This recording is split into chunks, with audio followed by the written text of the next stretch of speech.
Thank you very much for the invitation to talk to you here. I was at the conference last year and I spoke last year as well, so I could have stuck up the same presentation and talked about the same thing, but there's not much point in that. And I think last year I spoke just generally about some initiatives that were happening, some really good initiatives, and an awful lot of really good initiatives that were happening within the country as a whole, and the role Fáilte Ireland was playing in some of those, but really I think there's huge credit and nearly all the credit is to the industry and to the businesses and to you yourselves for this step change that's happened within this sector and within this aspect of tourism. And it's really making this a general condition of tourism, that the way in which we do business, the way in which we interact with communities, with the environment, with each other and with our visitors is changing, I believe. And that's down to the kind of innovations that are happening at enterprise level, at destination level, at community level. Well, what I'm going to talk about, can you hear me okay at the back? Yeah, all right. Is it okay? The Wild Atlantic Way is one of the initiatives that we've been involved in over the last number of years with you. And I just want to focus in on that, rather than talking in general terms. I want to share with you some recent developments with the Wild Atlantic Way, particularly around the environmental impacts, assessing those impacts, and what we'll be doing over the coming years to ensure that the Wild Atlantic Way has a very low environmental footprint, but very high impact in terms of community engagement, positive environmental benefits, and hopefully delivering great visitor experiences as well. We have the Wild Atlantic Way, I suppose, has been out there for a couple of years now, in operation really 1 year, and you know very well what it's about, I suspect. But the core idea, just to come back to that, was to provide something of scale and singularity for the west coast of Ireland, essentially a rebranding exercise for the entire west coast, because there was a lot of we found that visitors were very confused about what there was to see and do within Ireland, that there was very unclear messages being communicated abroad in particular, and that there was a need for a lot more collaboration and a lot more joining up of brands along the west coast. For example, we found there were about 35 different driving routes along the west coast of Ireland, only 3 of which crossed the county boundary. So that in itself was an indication of the low level of collaboration that was happening along the west coast, and one of the triggers for an initiative like the Wild Atlantic Way. So this idea of scale and singularity was very important, and it was essentially a branding exercise. I mean, the experiences that are there now have been there for a while. There was nothing new created by the Wild Atlantic Way. There was a lot of signs went up, of course, but there's a much broader vision that we're just about to share and consult on and get people's views on as well. There's an operational programme for the Wild Atlantic Way that's about to be published, hopefully next week or the following week, with the draft strategic environmental assessment as well. It's the first time a strategic environmental assessment has been undertaken of any tourism plan or strategy within Ireland. It hasn't happened before. For whatever reason, I don't think the type of plan that's been done has required a strategic environmental assessment. But because this part of the country is so sensitive, has so many protected areas, it is a requirement. But beyond being a requirement, it's a very good idea, and it's a very good thing to do, because it gets us thinking differently about the kind of plan that needs to be put in place for the future of the Wild Atlantic Way. And within Fáilte Ireland in particular, it got us thinking a little bit differently about what sort of future we wanted for this. And an awful lot of this was guided not by people in suits in Fáilte Ireland, but by listening a lot more to the destinations that were along the Wild Atlantic Way, and were seeing them for themselves, the kinds of opportunities that were possible. Places like Mulranny, Sheep's Head, Loop Head, the Burren, were trailblazers in my mind in terms of setting out what was possible and the kind of tourism that was possible, and where that vision should come from, and that it shouldn't necessarily come from a bunch of suits in Amiens Street, but it should really come from listening more to what communities feel they can do themselves, how they can engage with visitors. So I hope that the new strategy or the new operational programme that'll be put out to consultation last week, I hope you'll see a lot more of that in it than you might have expected to see or than you might have seen in the past.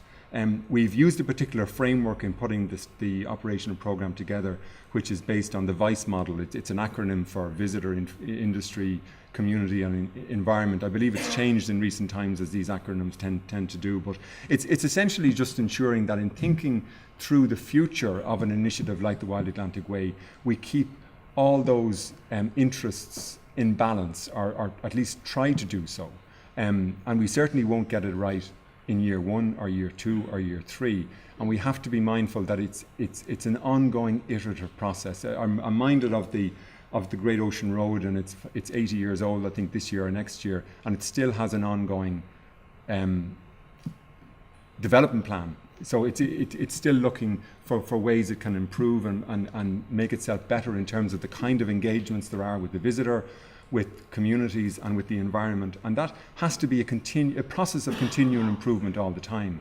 So we see this operational program as being the first of many that will continually try and get a better balance between those interests of visitor, industry, community and environment. And I'm not saying we're going to get it right first off, but I think there are enough examples of where it's working well along the Wild Atlantic Way already, like in the communities I've mentioned, and many more as well. So I've actually forgotten to put my slides on now, but anyway, this is just the usual stuff that you'd expect to see. There's the most important thing I think about the Wild Atlantic Way that we have brought to the table, and this is only, I'm minded of Caroline, the last speaker, as well, to saying that the strategy in Scotland is industry-led. I think the Wild Atlantic Way has to be too. It has to be industry-led, it has to be community-led, because innovation happens not at government level, but it happens at enterprise level, at community level, and this is where the new ideas bubble up from.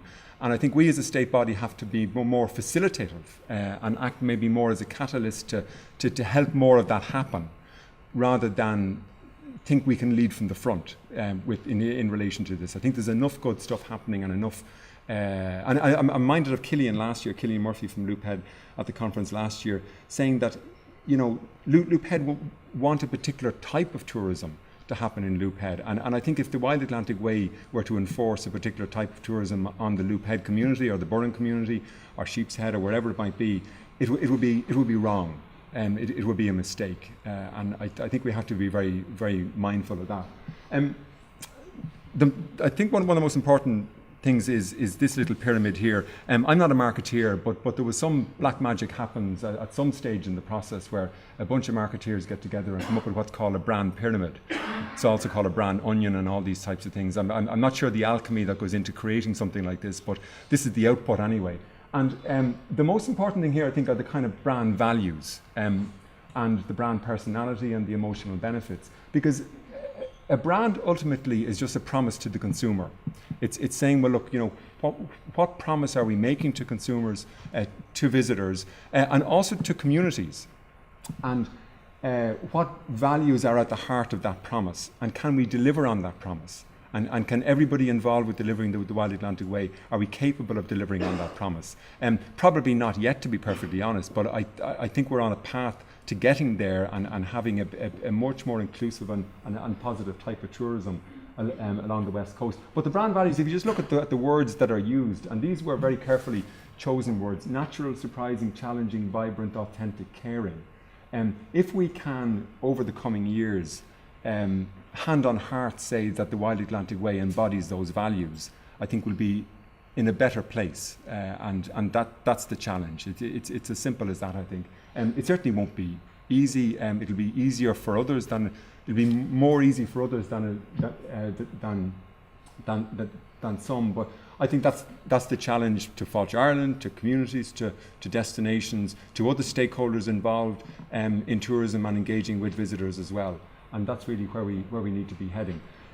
With the operational programme as well, we have been very mindful that the trigger for the strategic environmental assessment came from the fact that most of the SACs and the Natura 2000 sites within Ireland are along the west coast of Ireland. So we have, and the Wild Atlantic Way in its first iteration is a touring route, but that's not where it ends. And this is an ongoing initiative that will be built on and will evolve and deepen over time. And we would in time hope to see it as a cycling route, a kayaking route, a walking route, that there is all this, and it has to be more than 2,500 kilometres of tarmac. If that's where you think it starts and ends, well, that's not the case. It has to be much more than that. It has to be about the richness of the communities along the way. There will be loops added on in months and years to come.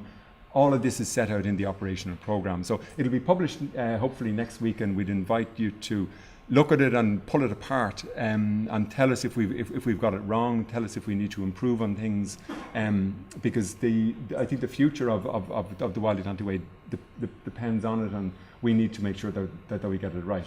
However, just focusing in on these particular areas, we would come against a lot of criticism, I think, and rightly so, if we were to continue the route we're on at the moment without being mindful of the kind of impacts that are possible along the Wild Atlantic Way, particularly within nature conservation areas. And that's what's triggered the strategic environmental assessment in particular. With the Burren last year, we identified, and we're a contributor to the Burren Life project and to the Arran Life project, because we feel these are very, very good demonstration projects that can look more closely at the nature of the interactions between tourism and the environment and community. And Carol has already spoken about this morning, and the kind of difficulties that are present. And the Wild Atlantic Way isn't without its difficulties and challenges. And it's up to all of us to address those challenges head on and see how we can best overcome them. We identified 7 areas last year which were pilot monitoring areas to look at the behaviour of visitors along the Wild Atlantic Way and deeper within the Burren as well. And the purpose of this is that in Fáilte, Ireland, we tend to be obsessed with approaching visitors with a clipboard and asking them a load of questions about the nature of the holiday and did they have a good time and all these kind of questions. As soon as you approach a visitor and ask them something, you're already skewing the answer.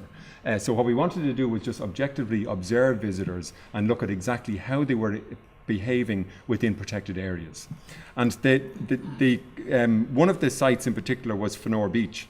And it's a difficult photograph, but it was simply observing where visitors go, how far they walk from the car park. This is one of the proposed discovery points along the Wild Atlantic Way, of which there are about 160 or 170. And the areas lined in blue are the extent of visitor movement within these areas. Now, there's an SAC in the dune system in Fenor Beach. There's a very good roadway down to it, a very well delineated car park at the end. And then the beach and a short pathway, a short walk adjacent to the dune system as well.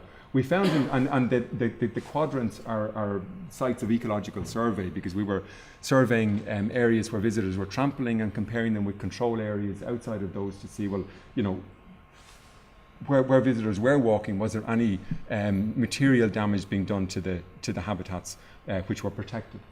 We found that we looked at the time spent on the site, the level of activity, the type of activity, the level of the impact, the degree of impact, and the effects observed. I've only a couple of minutes left, so I'll just boot through these. But these will all be published as part of the strategic environmental assessment next week as well, because what we hope to have is a monitoring survey over the course of this year, which will look at a greater number of sites along the Wild Atlantic Way and help us build up a profile and a better understanding of the nature of the potential impacts for visitors within sites as well. Now, I know there are broader issues with transport, traffic congestion, on-road environmental problems as well. But what we're doing here, just very particularly, is looking at the impacts in particular sites where there's nature conservation designations present.